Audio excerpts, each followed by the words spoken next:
guys, my name is Tanuja Sharma. I'm your chemistry teacher and welcome to CTS. आज हम पढ़ने वाले हैं कंसंट्रेशन टर्म्स पार्ट 2। पार्ट 1 हम ऑलरेडी कवर कर चुके हैं। बेटा जी, इस वाले टॉपिक में हम कवर करेंगे सबसे पहले molality, formality and most important parts per million. Okay, हम पहले इनको पढ़ते हैं और फिर हम इनके क्वेश्चंस यहाँ पर लिखे हैं हर एक टाइप का कि आपके किस किस तरीके के क्वेश्चंस बन सकते हैं, वो मैंने यहाँ लिखे, तो फिर हम इनको कवर करेंगे। ठीक है बेटा जी, ये वाला जो टॉपिक है ये आपका 11th में तो आता ही है, 11th के लिए तो बहुत ही इंपॉर्टेंट है, साथ ही साथ आपकी 12th क्लास के लिए भी बहुत इंपॉर्टेंट है। तो 12th क्लास में आप जो सोल्यूशन चैप्टर पढ़ते हो वहां पर आपको ये कंसंट्रेशन टर्म्स बहुत जरूरी है आनी। फिजिकल केमिस्ट्री में अगर आपको ये टर्म्स आती है, मूल कॉन्सेप्ट आता है, तो I always say that then physical chemistry is very very easy for you. Okay, चलिए अब शुरुआत करते हैं। बेटा जी देखिए, सबसे पहले जो हम टर्म पढ़ने वाले हैं उस टर्म का नाम क्या है? मोलैलिटी। मोलैलिटी बेटा जी, मोलारिटी हम इससे पहले वाले टर्म में डिस्कस कर चुके हैं, मास फ्रैक्शन, मोल फ्रैक्शन। ठीक है, आज देखिए मोलैलिटी। देखिए बेटा, सबसे पहले बात कर लेते हैं मोलैलिटी होता क्या है। हमने पहले पढ़ा था मोलैरिटी। मोलैरिटी क्या था? Number of moles divided by the volume of the solution. ठीक है, और I can say number of moles present in 1 litre of solution, right. अब देखिए हुआ क्या कि जब हमारे पास में मोलारिटी टर्म थी, तो मोलारिटी टर्म जब थी बेटा जी, तो मोलारिटी आपको पता है कि number of moles divided by volume of solution in litres होती है। ठीक है, तो हमें इसकी जरूरत क्यों पड़ी भाई? हर एक कंसंट्रेशन टर्म एक रीजन की वजह से आती है, राइट।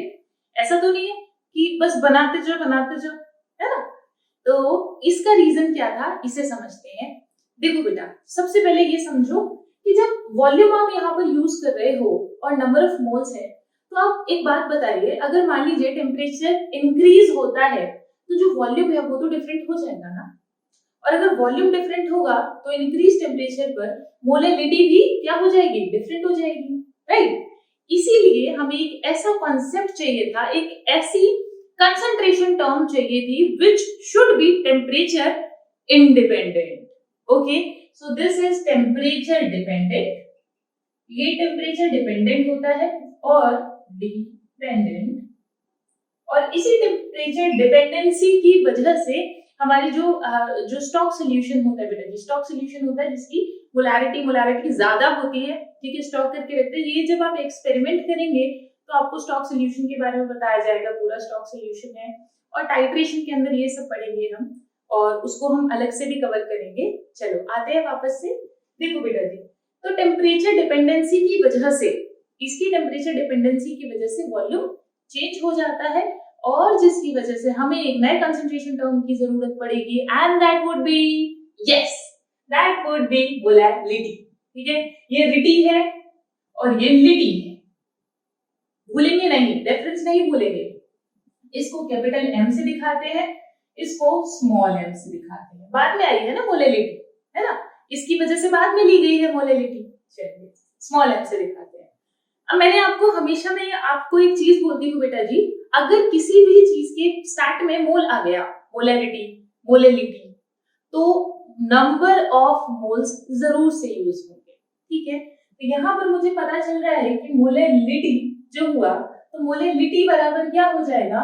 Number of moles. ये तो मुझे पता चल गया, है ना। नंबर ऑफ मोल्स तो दोनों में कॉमन होंगे, but the different thing would be, yes, यहाँ पर जो हमने वॉल्यूम लिया है वो वॉल्यूम ना लेकर हम क्या लेंगे? यहाँ पर मास लेंगे। ठीक है, मास भी सोल्यूशन का नहीं, सिर्फ सॉल्वेंट का। ठीक है, mass of solvent in KG. बेटा यहाँ लीटर है, यहाँ केजी है। आप लीटर को कैसे चेंज करते थे? मान लीजिए आपको लीटर को एमएल में चेंज करना है तो आप 1000 से मल्टीप्लाई करते थे। As well you can do that. Kilogram को ग्राम में चेंज करना हो तो आप 1000 से मल्टीप्लाई कर सकते हैं। So number of moles divided by the mass of the solvent in KG. Clear? यही क्या होता है बेटा जी? मोलैलिटी होता है। क्लियर? और आप क्या कर सकते हो? आप लिख सकते हो इसको N/W kg and multiply, sorry KG नहीं आएगा, ग्राम आएगा, multiply by 1000। If you multiply by 1000, then here should be in grams, and if you take in kg, तो आप डायरेक्टली ये लिख सकते हो. So the definition would be number of moles present in 1 kilogram of the solvent is known as the molality of the solution. Is that okay? Clear?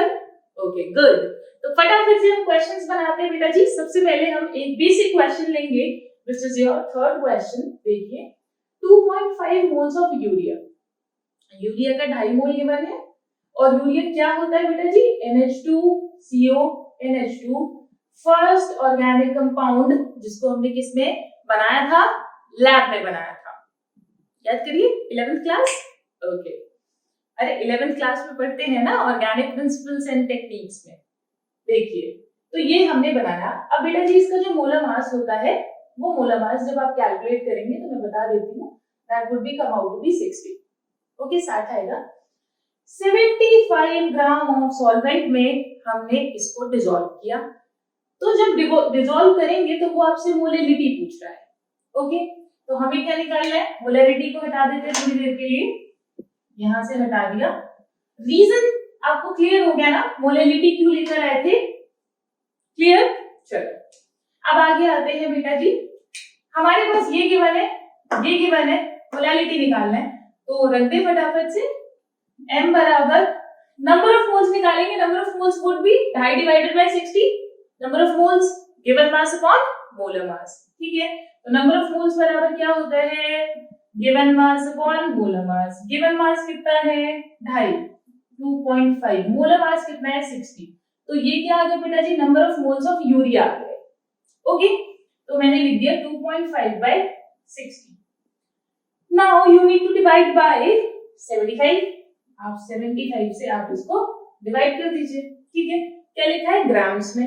Grams में लिखा है तो you need to multiply by 1000. तो अब देखिए 2.5 multiply 1000 divided by 60 multiply 75. Okay, solve करेंगे बेटा इसको. पॉइंट हटाया, 10 लगाया, 25 से ये चला जाएगा बेटा जी 3 टाइम्स. ओके, और 0 से 0 चली जाएंगी बेटा जी, गया. और ये कितना आ गया आपका? 1 बाय, ये आ गया बेटा जी 10 बाय 80. यही आएगा. 0 0 चले गए, और ये 3 टाइम्स 1 बाय 10 बाय 18 आ गया. बेटा 1 बाय 18 याद करिए, कई बार आप कैलकुलेट करते हैं, अब तक तो याद हो जाना चाहिए. कैलकुलेशन जब करते हैं 1000 बाय 18 करते थे तो 55.55 आता था. रिमेंबर? याद आ रहा है कुछ? 55.55 1000 डिवाइडेड बाय 18. अरे निकालते थे ना number of moles present in 1000 grams of water. तो कितना होता है? 55.55. तो आपको पता चल जाएगा यहाँ से. ये लेंगे 55.55, आपको 55.1 बाय 18 आएगा. 0.1000 बाय 18 आता है 55.55. ओके, तो आप यहाँ करिए इससे मल्टीप्लाई, इससे, तो ये आ गया 55.55, और जब इससे डिवाइड करेंगे तो यू विल गेट 2 पॉइंट आगे जाएगा बच्चा. तो 0.5555 मोलैलिटी.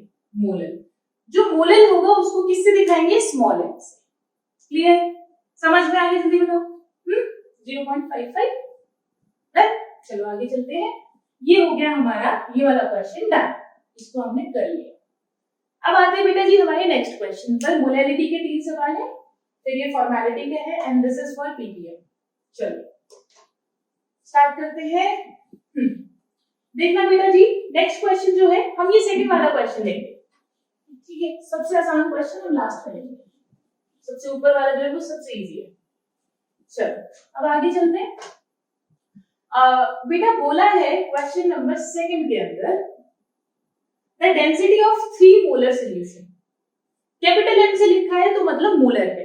ठीक है, 3 molar solution of NaCl is 1.25 ग्राम पर लीटर. Calculate molality. मोलैलिटी निकालना है. ठीक है, अब देखना, बहुत ध्यान से देखना बेटा जी. हम ना पीछे से शुरुआत करते हैं इस क्वेश्चन की. आपसे पूछा है मोलैलिटी, यहां लिख दें. तो मोलैलिटी बराबर क्या होता है? Number of moles divided by the weight of the solvent in KG. Right? अब यहां समझो, नंबर ऑफ मोल्स तो मुझे गिवन है, देखो सोल्यूशन में 3 मोलर, 3 मोलर का मतलब क्या होता है? 3 मोल इन 1 लीटर।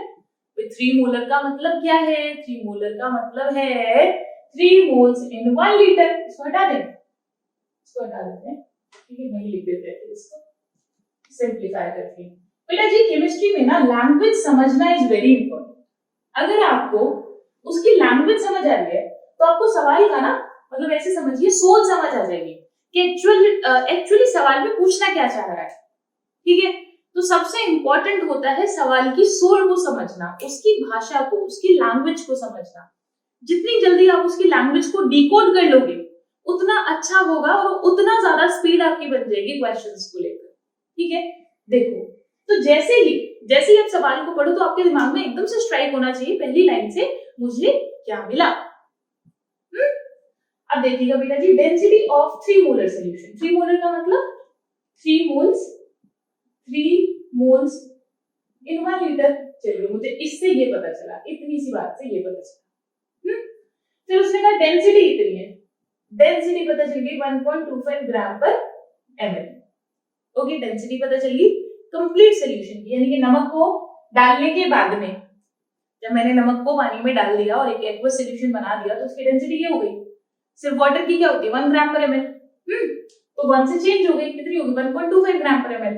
ओके चलो आगे चलते हैं। अब उसने कहा द डेंसिटी ऑफ 3 मोलर, मतलब मोलैलिटी निकालनी है। देखना बेटा जी मोलैलिटी के लिए मुझे यहाँ तो ये पता है कि 3 मोल होंगे, देखो यहाँ लिख रहा है। भाई मोल थोड़ी ना बदल जाएंगे, अरे ये सुनो मोल ना बदल, मोल थोड़ी ना चेंज होंगे, कैसे बदल सकता है? जो नंबर NaCl के जितने मोल्स पहले थे उतने ही बाद में होंगे, है ना। चाहे मोलैलिटी निकालो, चाहे मोल फ्रैक्शन निकालो, चाहे मोलैरिटी निकालो, कुछ भी निकाल लो, ठीक है, कोई चेंज थोड़ी ना किया है हमने। तो क्या हो गया बेटा जी 3 मोल हो गए। अब हमारे पास क्या नहीं है? हमारे पास वेट ऑफ द सॉल्वेंट नहीं है ना, सॉल्वेंट का वेट नहीं है। सॉल्वेंट का वेट कैसे निकलेगा आपको पता है? सल्यूट प्लस सॉल्वेंट बराबर सॉल्यूशन। तो यानी कि अगर आपको इसका वेट निकालना है तो आपको सॉल्यूट और सॉल्यूशन का वेट चाहिए। अब सॉल्यूट का वेट सोचो कहां से निकाल सकते हो? सॉल्यूट का वेट यानी कि गिवन मास कैसे निकाल सकते हो? सोचो। अरे यार नंबर ऑफ मोल्स गिवन है ना, तो मैंने क्या फॉर्मूलाज याद कराए थे नंबर ऑफ मोल्स के? याद करो, मोल कॉन्सेप्ट में आपको नंबर ऑफ मोल्स के फॉर्मूलाज मैंने याद कराए थे। Given mass upon molar mass, given volume upon molar volume, given number of particle divided by Avogadro number. Remember. अब वहीं से देखो बेटा जी अगर मुझे सॉल्यूट का मास निकालना है, इसका मास और I can say given mass निकालना है, तो मैं क्या करूं? नंबर ऑफ मोल्स बराबर क्या होते हैं? Given mass upon molar mass. I know number of moles 3 है, मोलर मास कितना होता है 58.5 होता है, तो गिवन मास आएगा कि नहीं आएगा? बोलो जल्दी, आ जाएगा। गुड, यहां से मेरे पास सॉल्यूट का मास आ गया। अगर मुझे सॉल्यूशन का मास और मिल जाए तो मैं माइनस करके फटाफट से सॉल्वेंट का मास निकालूंगी और वहां रख दूंगी और आंसर वुड बी देयर। चलो आगे चलें। अब देखना बच्चा जब सॉल्यूशन का वेट निकालेंगे तो आप सोचिए सॉल्यूशन की डेंसिटी गिवन है, तो डेंसिटी से रिलेटेड कोई फॉर्मूला आपको याद आ रहा है? याद करो, आएगा जल्दी। Density is equals to mass upon volume. So density is equals to mass by volume. अब मुझे खुद सोच के बताओ बेटा डेंसिटी मुझे 1.25 ग्राम पर ml गिवन है, मास मुझे निकालना है, तो वॉल्यूम मेरा कितना होगा? वॉल्यूम कितना होगा याद करो। अरे सोचो ना बेटा जी 1 लीटर ना, पूरा जो बना हुआ है वो 1 लीटर में बना हुआ है ना, ठीक है। तो अब देखो ये कितना हो गया 1 लीटर हो गया, 1 लीटर हो गया, ये लीटर है ये ml है। बात नहीं बनेगी ना इनकी, जमेगी क्या बात? नहीं जमेगी। क्यों नहीं जमेगी सोचो। अरे सोच लो यार, दोनों क्या है? अलग अलग है ना। तो you need to change anything, आप उसको ml में चेंज करो चाहे इसको लीटर्स में चेंज करो। चलिए इसको चेंज कर लेते हैं, 1 लीटर में 1000 ml होता है, तो 1000 से ये मल्टीप्लाई होगा, then you will get mass is equals to 1.25 and multiply by gram. ठीक है, देखो बेटा जी हमेशा एक चीज ध्यान रखना फिजिकल केमिस्ट्री में, जब भी आप चेक करो, जब भी आप मल्टीप्लिकेशन करो तो यूनिट जो होगी ना, मतलब जैसे मास की यूनिट ग्राम या किलोग्राम है, वही आनी चाहिए। तो देखो ग्राम पर एमएल, ये हो गया ग्राम पर एमएल में, और ये क्या हो गया एमएल में। तो देखो एमएल से एमएल कट जाएगा, किसमें आएगा, ग्राम्स में आएगा, और कितना आ जाएगा 1250 ग्राम। बताओ क्लियर, डन, वेरी गुड। बेटा जी इसका मल्टीप्लिकेशन जब करेंगे आप तो दैट वुड बी 175.5 ग्राम्स, और जब सॉल्वेंट का मास निकालेंगे उसको ले जाकर, तो सॉल्वेंट का जो मास आएगा दैट वुड बी इतना माइनस 175.5।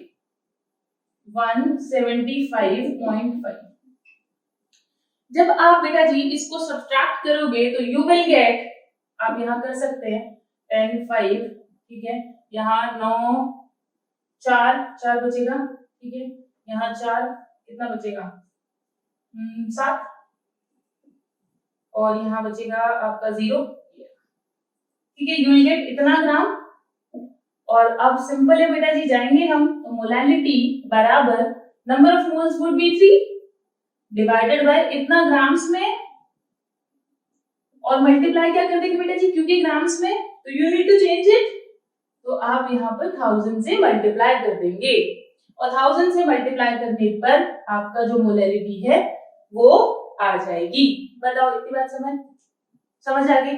जो आंसर आएगा बेटा जी that would be around 2.7 grams, sorry grams नहीं, मोलल। मोलल किससे होता है बेटा जी, मोलल हमेशा स्मॉल होगा, स्मॉल एम होगा। देखो एक और चीज बताती हूँ, एक मोलर हुआ, एक मोलर तो 1 कैपिटल एम, मतलब कि एक मोलर मतलब 1 मोल इन 1 लीटर, 2 मोलर हुआ तो यानी 2 मोल इन 1 लीटर, एक मोलर हुआ इसका मतलब कि 1 मोल इन 1 केजी, स्मॉल है, ठीक है, क्लियर, डन। नॉर्मल हुआ तो यानी कि नॉर्मैलिटी। चलिए आगे चलते हैं, ये हमने क्वेश्चन कर लिया, इसको भी हटा दें।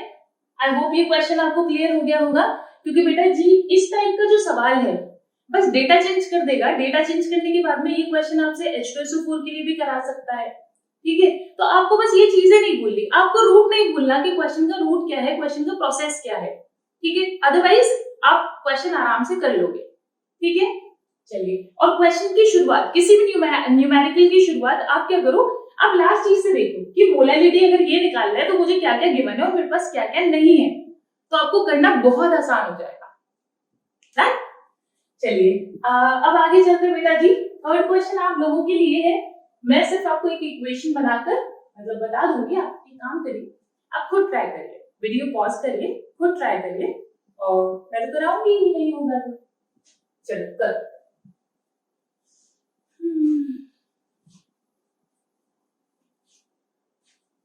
कर लिया, ट्राई कर लो बेटा, अरे करो यार, ट्राई करो, बैठ के देख रहे हो बस बोर्ड कैसे साफ हो रहे, करो, कोशिश करो। अरे भाई कोशिश करने वालों की हार नहीं होती, जल्दी जल्दी करो, मैं कराऊं, चलो। आई होप कुछ बच्चों ने तो किया ही होगा। The mass of the urea required in making 2.5 kilogram of 0.25 molar aqueous solution, ठीक है। तो मुझे यहाँ से क्या क्या पता चल रहा है, सबसे पहले ये निकालते हैं। मुझे यहाँ से पता चल रहा है कि जो मास है सोल्यूशन का, कंप्लीट सोल्यूशन का मास कितना है 2.5 है, और मुझे पता चल रहा है मोलैरिटी कितनी है 0.25 है, और वो मुझसे मास ऑफ यूरिया पूछ रहा है। तो सबसे पहले मास ऑफ यूरिया मतलब कि गिवन मास पूछना चाह रहा है। तो देखिए बेटा जी, जो नंबर ऑफ मोल्स होंगे यूरिया के वो क्या होंगे, given mass upon molar mass, molar mass मैंने अभी बताया 60 है, ठीक है, करते करते आ जाएगा, डोंट वरी। मोलैलिटी बराबर कितना है 0.25 स्मॉल m। अब उसने कहा कि पूरे सॉल्यूशन का वेट कितना है, mass of solution, mass of solution है 2.5 kg। अब ये निकालना है, तो मुझे मेरे पास मोलैलिटी का क्या फॉर्मूला होता है बच्चा, मोलैलिटी बराबर number of moles divided by the mass of the solvent. अब देखो ये तो ऊपर आ जाएगा, अब पुट कर देते value 0.25 W by 60 divided by mass of the solvent. Mass of the solvent क्या होगा बच्चा, 0.25 माइनस W, भाई W जो इसका वेट होगा उसको माइनस कर देंगे ना, तो 0.25 ये तो पूरे सोल्यूशन का मास हो गया, और सोल्यूशन के मास में से मुझे क्या माइनस करना पड़ेगा, मुझे सॉल्यूट का मास माइनस करना पड़ेगा, ठीक है। तो मैंने सॉल्यूट का मास माइनस कर दिया, आप इसको सॉल्व कर लेंगे एंड मैं अप्रोक्सीमेट आंसर बता देती हूँ, 36.94 ग्राम आपका आंसर आएगा, ठीक है, क्लियर, ओके, गुड। अच्छा बेटा जी, आपको कोई भी डाउट होता है तो you can tell me in the comment section, and if you like this video then please also share with your peers, with your friends, and करना जरूर, ठीक है, बिकॉज तुम लोगों के लिए वीडियो बनाते हैं बेटा जी, एंड यूट्यूब उन्हीं वीडियोस को सपोर्ट करता है जिन पर कमेंट्स, लाइक, शेयर ज्यादा होते हैं, ओके। तो अगर इतनी मेहनत आप लोगों के लिए हो रही है तो आप लोग ये तो कर ही सकते हो, है ना, ओके। चलिए आगे चलते हैं बेटा जी, ये हो गया, ये भी हो गया। Now we are moving to our next question which is for formality, formality, चलिए फॉर्मेलिटी की तरफ बढ़ते हैं। अच्छा बेटा, एनीवन नो फॉर्मेलिटी क्या है, ऐसे रियल लाइफ वाली नहीं, ये वाली, क्या है फॉर्मेलिटी, इसको हटा दे ऊपर को, चलिए हटा दिया। सो व्हाट इज फॉर्मेलिटी, चलो मैं बताती हूँ, कोई बात नहीं, देखिए फॉर्मेलिटी बेटा जी, आपको याद होगा हमने लास्ट जो कंसंट्रेशन टर्म का पार्ट पढ़ा था उसमें हमने एक चीज पढ़ी थी which was molarity, number of moles divided by the volume of the solution। अब एक चीज सोचना, जब वॉल्यूम में परेशानी आई यानी कि टेम्परेचर क्या आया, डिपेंडेंसी आ गई, क्योंकि वो टेम्परेचर डिपेंडेंट होता है, तो हमें एक ऐसी यूनिट की जरूरत पड़ी जो टेम्परेचर डिपेंडेंट ना हो, तो यानी कि हमें क्या हमें उससे स्विच करना पड़ा किसकी तरफ, मास की तरफ, क्योंकि आप कितना भी कुछ भी कर लीजिए मास चेंज नहीं होगा, सॉल्वेंट का मास नहीं बदलेगा, इसीलिए जो मोलेलिटी है, मोलेलिटी जो है वो मोर एक्यूरेट है मोलैरिटी से। ये क्वेश्चन एक्सपेरिमेंट्स में आपके वाइवास में बहुत पूछा जाता है बेटा कि मोलेलिटी और मोलैरिटी में कौन ज्यादा एक्यूरेट है, कौन टेम्परेचर डिपेंडेंट है, कौन इंडिपेंडेंट है, तो please take care of this, okay. Now अब समझिएगा, जो मोलेलिटी थी, मोलैरिटी थी, मोलैरिटी लिख देते हैं हम, मोलैरिटी बेटा जी, इसको आप सभी के लिए यूज कर सकते हो एक्सेप्ट आयनिक कंपाउंड्स, सबके लिए यूज कर सकते थे एक्सेप्ट आयोनिक कंपाउंड्स, यानी कि ये सिर्फ मॉलिक्यूल्स के लिए तो वैलिड है, बट आयनिक स्पीशीज के लिए, आयनिक कंपाउंड के लिए ये वैलिड नहीं करती। क्यों वैलिड नहीं करती, जैसे मान लीजिए NaCl है, नमक है, हम लिख देते हैं, अभी मैं बताती हूँ कि वहां पर NaCl को सिंगुलर से क्यों लिखा था, फॉर्मल क्यों नहीं लिखा था, अभी बताते हैं उसका रीजन भी, देखना बेटा, इट इज क्वाइट इंटरेस्टिंग। जब आप नमक को पानी में डालते हो तो वो NaCl की फॉर्म में कभी नहीं रहता है, वो क्या हो जाता है, वो सीधे Na plus and Cl minus बना देते हैं, यानी कि it is a ionic form, ionic form में है। और कोई भी कंपाउंड जो आयनिक फॉर्म में हो, चाहे वो डिसोसिएशन करे चाहे वो एसोसिएशन करे, डिसोसिएशन का मतलब होता है टूटना, एसोसिएशन का मतलब होता है जुड़ना। जैसे कि मान लीजिए मैंने लिख दिया कि A के दो मॉलिक्यूल्स जुड़कर A2 बना दिया, तो ये क्या हो गया, एसोसिएशन, और ये क्या हो गया, डिसोसिएशन। अगर कहीं पर भी ये कॉन्सेप्ट आ जाता है तो आप मोलैरिटी यूज ना करके आप फॉर्मेलिटी यूज करते हो। फॉर्मेलिटी इज नथिंग, आप बिल्कुल सेम फॉर्मूला होगा, बस यहाँ पर आप क्या यूज करते हो, जहां पर आप मॉलिक्यूलर मास यूज करते थे वहां पर तो आप मॉलिक्यूलर मास यूज करते थे, यहाँ पर we will use formula mass. Formula mass क्या है बताते हैं, देखो बच्चा, जो इनका नंबर है वो तो सेम आएगा, मोलर मास का भी फॉर्मूला मास का भी नंबर तो सेम आएगा। जैसे कि मैं अगर बात करूं 58.5 नमक का मोलर मास भी है और फॉर्मूला मास भी है, तो ये दोनों में सेम आएगा, प्रॉब्लम नहीं है, बस टर्म आपको ऑलरेडी पता होना चाहिए। मतलब कि ये जो फॉर्मेलिटी है it is just like formality, बस आपको ये पता होना चाहिए कि ये यूज कहाँ होती है, otherwise values would be same, values same आएगी। बट अगर कोई बिल्कुल बेसिक में जाके आपसे पूछ ले कि भाई नमक तो नमक बचा ही नहीं, वो तो डिसोसिएट हो गया, वो तो Na+Cl- हो गया, तो how can you do that? भाई आप मॉलिक्यूलर मास कैसे यूज कर सकते हो? मॉलिक्यूलर मास तो मॉलिक्यूल का होता है ना, आयंस का थोड़ी ना होगा। तब आप उसे जवाब दोगे कि नहीं नहीं नहीं कोई दिक्कत नहीं, हम क्या यूज करेंगे, फॉर्मूला मास यूज करेंगे।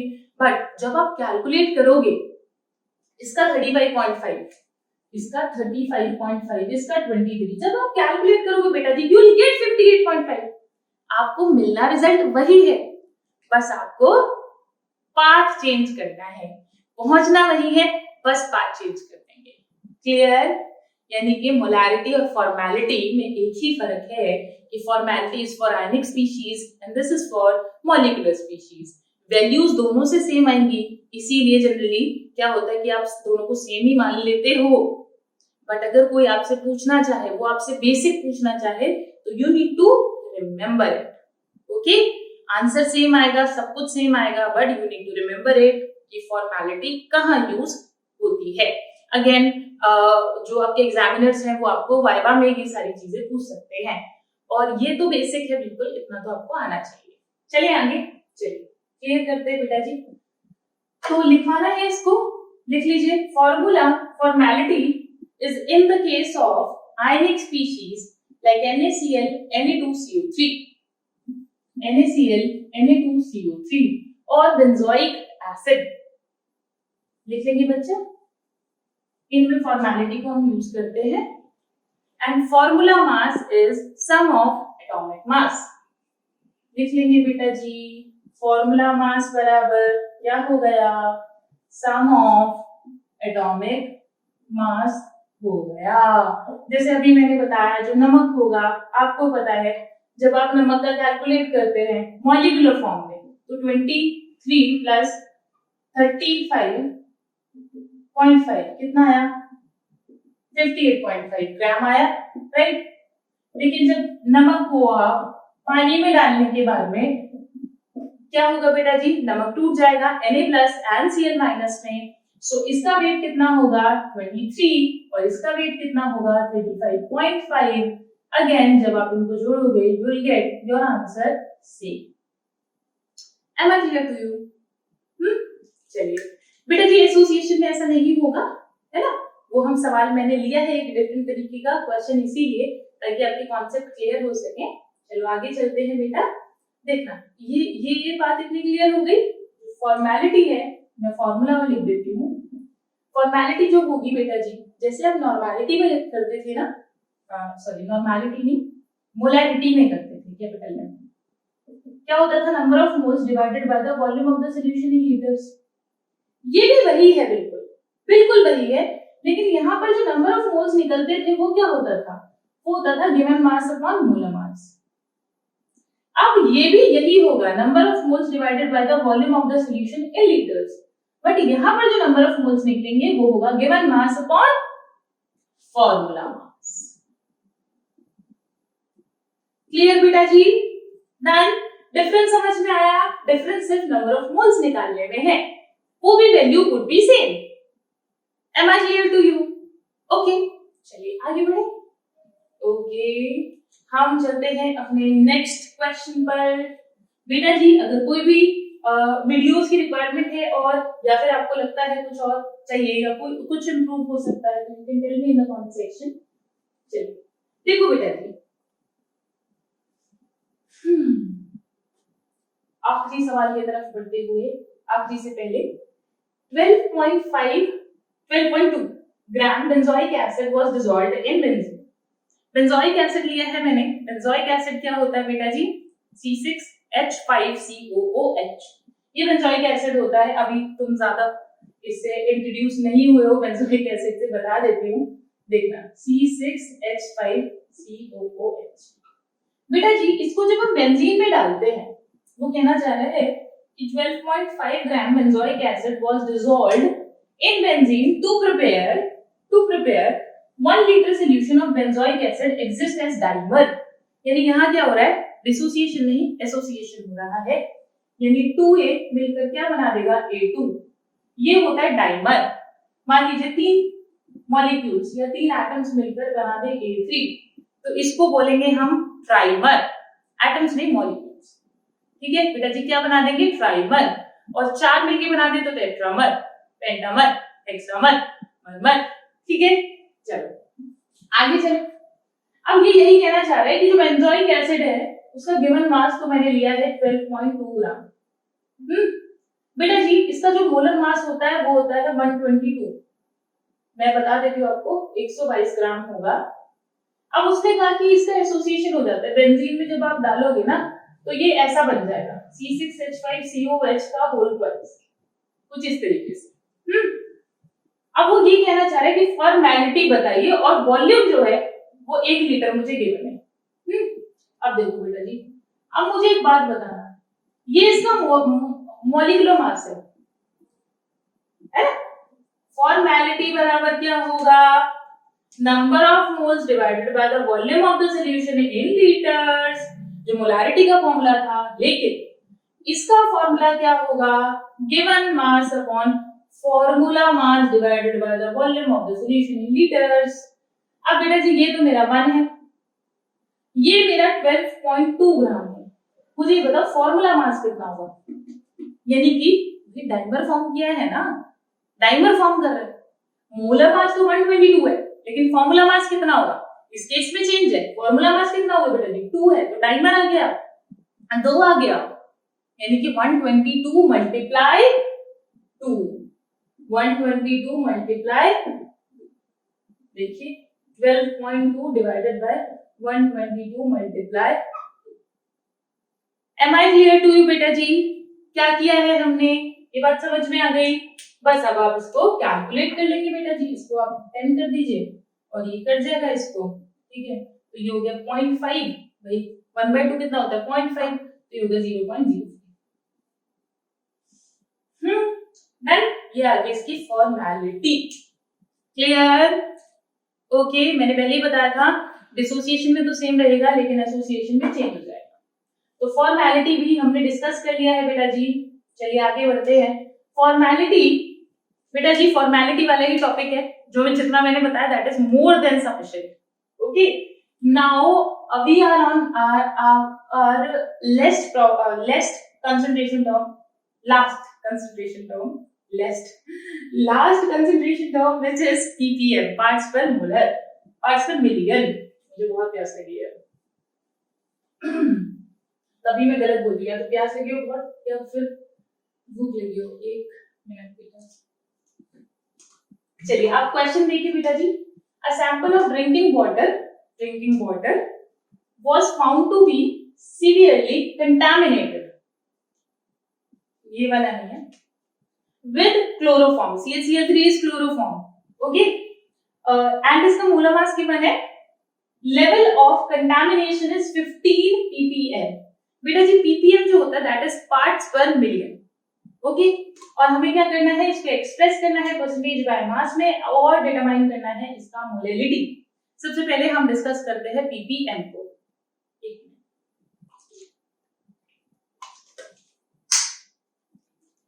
देखिए बेटा जी ppm, इसके नाम से पता चल रहा है पार्ट्स पर मिलियन। मिलियन कितना होता है बेटा जी, 10 लाख, राइट? 10 लाख जो होता है वो क्या होता है, मिलियन होता है। अब 10 लाख मिलियन, मिलियन कितना, 10⁻⁶। अब देखो यहाँ पे सब पता चल रहा है, पार्ट्स कितना पार्ट है 1 मिलियन में। ये जो ppm है दैट कुड बी परसेंटेज, मतलब जैसे आप परसेंटेज में पढ़ते थे ना बेटा जी, by weight, by percentage by volume, और फिर परसेंटेज वेट बाय वॉल्यूम, इसमें भी तीनों हो सकते हैं। अब सबसे पहले आपको ppm का मतलब समझाते हैं, समझिए बेटा जी। मान लीजिए 2000 ग्राम हार्ड वाटर है आपके पास में, और ppm की जरूरत क्यों पड़ी, इससे समझ में आएगा। बेटा जी 2000 ग्राम हार्ड वाटर है, इसका मतलब 2 किलोग्राम पानी है आपके पास में। अब बेटा जी 2 किलोग्राम में आपका 6 मिलीग्राम CaCl2 है, ठीक है, कार्बन कैल्शियम क्लोराइड है, ठीक है, CaCl2 है। देखो बेटा जी, सबसे पहले एक चीज समझना, जब भी हम वाटर की बात करते हैं तो वाटर में न्यूट्रिएंट्स होते हैं, आपको पता है, ठीक है, न्यूट्रिएंट होते हैं, प्लस वाटर के अंदर क्या होता है, जो डिफरेंट जैसे F फ्लोराइड आयन है, Cl आयन है, कुछ में तो लेड आयन भी होता है। Lead ion is very carcinogenic, ठीक है, कैंसर हो सकता है लेड आयन अगर लेड से कंटामिनेटेड ज्यादा होता है तो, ठीक है। इनकी जो आपसे नाइट्रेट आयन है F- है, इनकी कंसंट्रेशन भी पूछता है कि कितने ppm तक है। ये आपका आईआईटी में, नीट में, जेईई, मतलब बहुत बेहद इंपॉर्टेंट क्वेश्चन है। ये आपका जो लास्ट चैप्टर है बेटा जी, इससे एक क्वेश्चन वहीं से बनता है। अब देखना बेटा, जब हमने बाकी सारी कंसंट्रेशन टर्म जो हमने पढ़ी हैं, उनमें कोई भी कंसंट्रेशन टर्म ऐसी नहीं थी जो बहुत स्मॉल क्वांटिटीज से डील कर सके। जैसे वाटर के अंदर जो कंटामिनेशन होता है वो बहुत स्मॉल अमाउंट में होता है, लेकिन वो स्मॉल अमाउंट में कंटामिनेशन भी हम लोगों को बहुत ज्यादा नुकसान पहुंचा सकता है। तो we need to measure it. तो इसीलिए हमने एक नई क्वांटिटी इंट्रोड्यूस की विच वाज ppm, यानी कि पार्ट्स पर मिलियन। आप समझिएगा, मान लीजिए पार्ट्स पर मिलियन, समझना बेटा कैसे निकालते हैं। 2000 ग्राम में 6 मिलीग्राम, 6 मिलीग्राम मतलब कि 6 10⁻³ ग्राम्स, ठीक है। समझ लो ना कंटामिनेशन कितना लो है, इतना CaCl2 है। अब समझिए 1 ग्राम में कितना होगा, 1 ग्राम में 6 डिवाइडेड बाय 2000। अब ये तो ग्राम में आ गया, ये मिलीग्राम में, तो इसको चेंज कर लो 10⁻³ ये ग्राम्स में आ जाएगा। ओके, ये इतना आ गया बेटा। अब समझो अगर मान लीजिए 1 ग्राम में है, मुझे निकालना है 10⁻6 ग्राम्स में, तो 10⁻6 ग्राम्स में कितना होगा, मल्टीप्लाई कर दीजिए, ये चला जाएगा यहाँ पर, ये 1/3 होगा, और 1/3 10⁻, बेटा जी ये ऊपर जाएगा तो ये माइनस का 6 हो जाएगा। एक मिनट बेटा जी, 1/3 10⁻³ अब इसको ऐसे ले लो, 10⁻6। क्लियर बच्चा, यही होगा, ठीक है। जब आप इसको देखेंगे, ओ गलत किया मैंने, 3 ऊपर आएगा, 3 ऊपर आएगा। जब आप इसको देखेंगे बेटा जी, तो देखिए ये पूरा कट जाएगा, ये जब ऊपर जाएगा तो -6 हो जाएगा, 3 × -6 × +6, तो ये कट के आ गया 3। अब क्योंकि ये किस में है, 10⁻6 में है, यानी कि किस में है, 10 लाख में, 10 लाख, मिलियन मतलब 10 लाख, ठीक है, 10 लाख में है, तो ये कितना हो गया, 3 ppm हो गया, 3 ppm parts per million. Clear, are we clear, done, समझ आया अपनी बात। चलो अब बढ़ते सवाल की तरफ, सवाल से आपको ये और क्लियर हो जाएगा। देखो बेटा जी ये क्वांटिटी बहुत इंपॉर्टेंट है, मतलब ये ना ऐसे है कि बस आपको इसकी लैंग्वेज समझ आनी चाहिए। If you get the language you can do the question.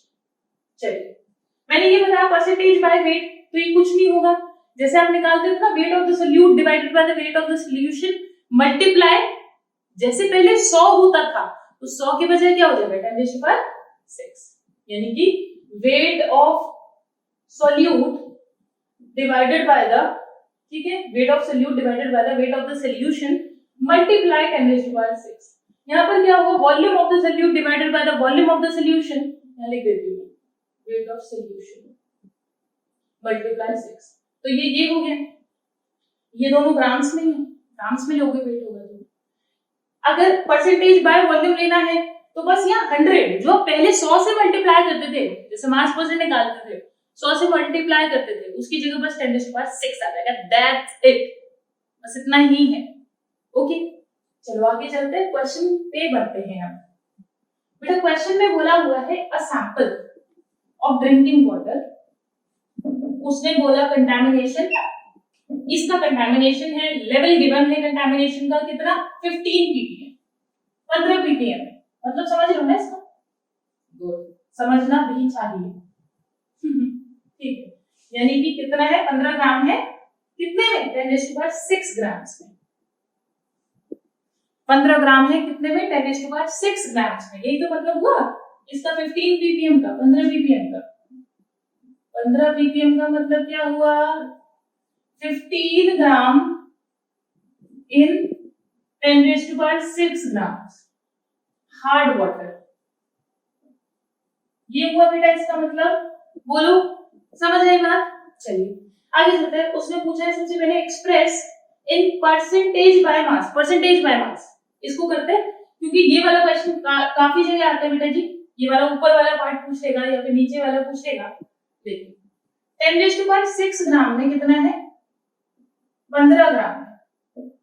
10⁻6 gram hard water में 15 ग्राम कंटामिनेशन, ठीक है, CaCl3 है 15 ग्राम।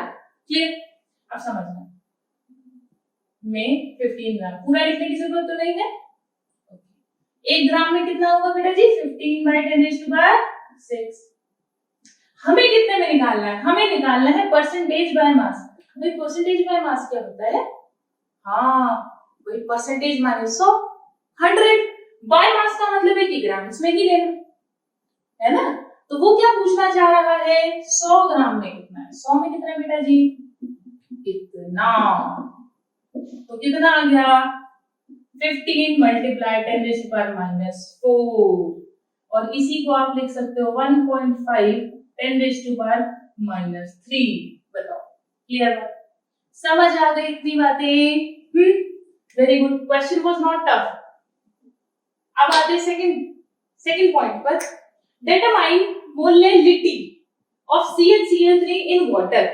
मोलैलिटी निकालिए, तो अगेन सेम चीज बेटा जी, मोलैलिटी पीछे से शुरुआत करेंगे क्वेश्चन की। मोलैलिटी बराबर क्या होता है, number of moles divided by the mass of the solvent in KG. Number of moles बताइए, नंबर ऑफ मोल्स निकाल सकते हैं। Mass of the solvent, solvent कौन है, पानी, पानी तो बात हो रही है, पानी की बात हो रही है और कंटामिनेशन की बात हो रही है। कंटामिनेटेड कौन है, वाटर। किससे कंटामिनेटेड है, क्लोरोफॉर्म से, CaCl3 से, ठीक है। उसका गिवन मास आपको पता है, इतना है, कितना 10⁻6 में इतना, 10⁻6 में आपको ये पता है। अब 1000 ग्राम में निकाल सकते हैं। अब आप एक बात बताओ, अगर आपको वही यूनिटरी दोबारा लगाना पड़ेगा या यहीं से ले ले डायरेक्टली, 100 ग्राम में इतना है तो 1000 में कितना होगा, 1000 में कितना होगा, कहाँ कर दे, यहाँ कर दे, यही कर लेते हैं 1.5 10⁻⁻3। अच्छा बताइए 1000 ग्राम में कितना होगा, 1000 ग्राम में 1.5 10⁻⁻2 होगा कि नहीं होगा। भाई मल्टीप्लाई कर दी आपने 10 से, जब आप 10 से और मल्टीप्लाई करोगे तो 3 के बजाय क्या हो जाएगा, 2 हो जाएगा। क्लियर, अब ये क्या आ गया आपके पास, क्या है बेटा ये मास आ गया ना। 1000 ग्राम में कितना मास प्रेजेंट है, 1000 ग्राम में कितना मास प्रेजेंट है। ओके, हमें क्या निकालना है, मोलैरिटी निकालना है या मोलैलिटी निकालना है, मोलैलिटी निकालना है। क्लियर है ना। अच्छा बेटा जी, अब इतनी बात आ गई हमारे पास, 1000 ग्राम में कितना आ गया, इतना आ गया। अब समझिएगा, इसको अगर मैं इससे डिवाइड कर दूं तो मेरे क्या आ जाएंगे, नंबर ऑफ मोल्स आएंगे कि नहीं आएंगे, नंबर ऑफ मोल्स आएंगे कि नहीं आएंगे, मास देखिएगा। नंबर ऑफ मोल्स किससे आएंगे बेटा जी, जो मेरा 1000 में कितना प्रेजेंट है, 1000 में कितना प्रेजेंट है 118 पॉइंट, ये तो मेरे आगे नंबर ऑफ मोल्स। अब यहाँ देखिए जो वेट ऑफ द सॉल्वेंट होगा वो कितना होगा, 1000 में लिया ना आपने ऑलरेडी, 1000 ग्राम पानी लिया तो 1000 ग्राम ही तो होगा, यानी कह सकते हो 1 किलोग्राम। ठीक है, यानी कि कह सकते हो आप 1 kg। क्लियर। अब बेटा जी बस आप इसको सॉल्व कर लेंगे, you will get around 1.266 10⁻⁻4 के लगभग बेटा जी आपकी मोलैलिटी आ जाएगी, यानी कि ग्राम पर केजी आ जाएगा, नंबर ऑफ मोल्स मोल पर केजी आ जाएगा। बताइए इतनी बात समझ में आती है बेटा जी, क्लियर। भाई यही तो होता है, 1 kg लेंगे ना इसका मास वाटर का। डन, समझ आया। देखिए अब एक बार थोड़ा सा रिकैप कर लेते हैं, हमने क्या क्या पढ़ा। हमने सबसे पहले स्टार्ट किया था किससे, विद मोलैलिटी। मोलैलिटी को हमने जाना क्यों आई, फिर हमने फॉर्मेलिटी को जाना क्यों आई, और फिर हमने पीपीएम पार्ट्स पर मिलियन को जाना क्यों आई। ठीक है, क्यों आई, क्या इससे क्वेश्चंस बनते हैं, कैसे कैसे क्वेश्चंस आते हैं। बेटा जी एक नॉर्मेलिटी टर्म रहती है आपकी, वो नॉर्मेलिटी को हम अच्छे से एक अलग से लेक्चर में डिस्कस करेंगे, because that term is very very important for your 11th competitive and with your and your 12th class exams. ठीक है, 12th में आपकी जो 3rd चैप्टर है इलेक्ट्रोकेमिस्ट्री वो उसके बिना अधूरा है। और 11th क्लास तो बिल्कुल ही अधूरी है, मतलब कॉम्पिटिटिव लेवल। सीबीएसई में नॉर्मेलिटी इतना नहीं पूछेगा, तो सीबीएसई वाले आराम से छोड़ सकते हैं, बट कंपटीशन वाले नॉर्मेलिटी को बिल्कुल ना छोड़ें। ठीक है, तो नॉर्मेलिटी पे जल्दी ही हम एक वीडियो लेक्चर लेकर आएंगे और पढ़ते रहिए, आगे बढ़ते रहिए और बहुत बहुत बहुत खुश रहिए। आपसे मिलेंगे अगले लेक्चर में। बाय।